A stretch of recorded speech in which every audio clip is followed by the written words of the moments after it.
we as men have the opportunity to lead our households, regardless of how the roles are truly shaken out or who's doing what. We still can lead. And if I take the mentality that I go first in everything, if I'm always the one that goes first in leading effectively, good things come of that. Yeah. And it doesn't mean you have to be the one who does essentially must partake the work. Right.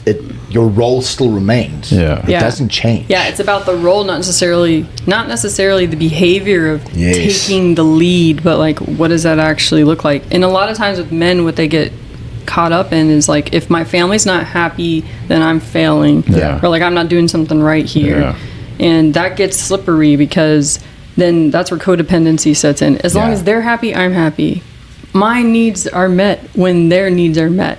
And then you don't have your own identity. Yeah. And then you become dependent. And so when they do try to leave you, you're crushed. Yeah. Because Absolutely. you don't have any identity anymore. And you're like, I really failed. Now I have no one. Absolutely. And then you got to clean up from like... Pick up the pieces. Yeah. And so how I view like the men leading is when you are setting the foundation of safety and security and support, and you're creating this like kind of bubble for your family with you showing up, with you being present, and that includes emotionally present. It doesn't mean being mushy-gushy, and I'm about to get into that piece too. Yeah. Because men don't need to be crying every 2 seconds and like pouring their heart out. That's not necessarily what being emotional means. Yes, absolutely. But ideally, everyone, to be their healthiest version of themselves, they would have like a beautiful balance of feminine and masculine. And feminine means being in tune with emotions and your creativity and sensuality, and not like viewing like a woman, for example, as an object, but you're more so viewing the whole picture. We'll get into that in a bit. That's a big one for us. And that's where the porn stuff comes in too. Like, it's distorted. So what that is. And a quick point to this, I don't know if we need a break, but like I have evolved from a place of like, and I grew up with a household where sex was taboo. I grew up very strict religion.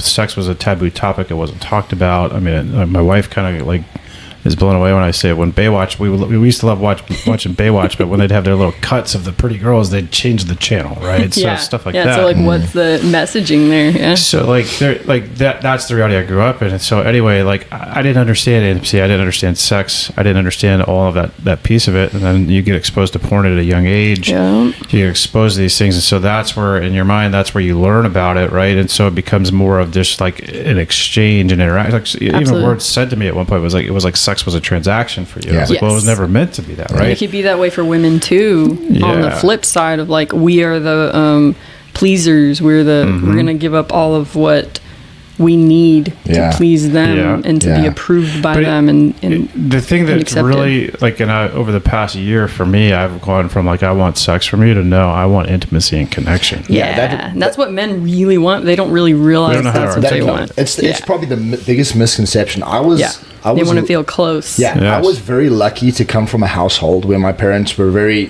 open about what sex was.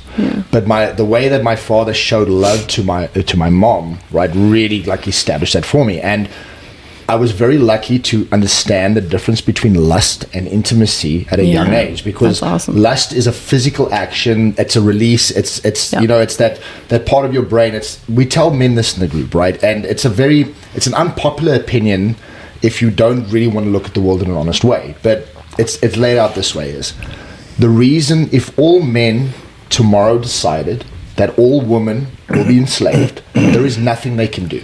Right. The opposite is not true. If all women decided the same thing, men would fight back, because that is our physical role. However, that doesn't mean that we are here to subjugate. The reason that women have the rights, the reason that you have the reversal roles means that we are evolving sentience. We're overcoming our natural state, and we're realizing that our intimacy, our connection is not based on what we do, it's how we act and how we interact within the role. The role doesn't change. Right.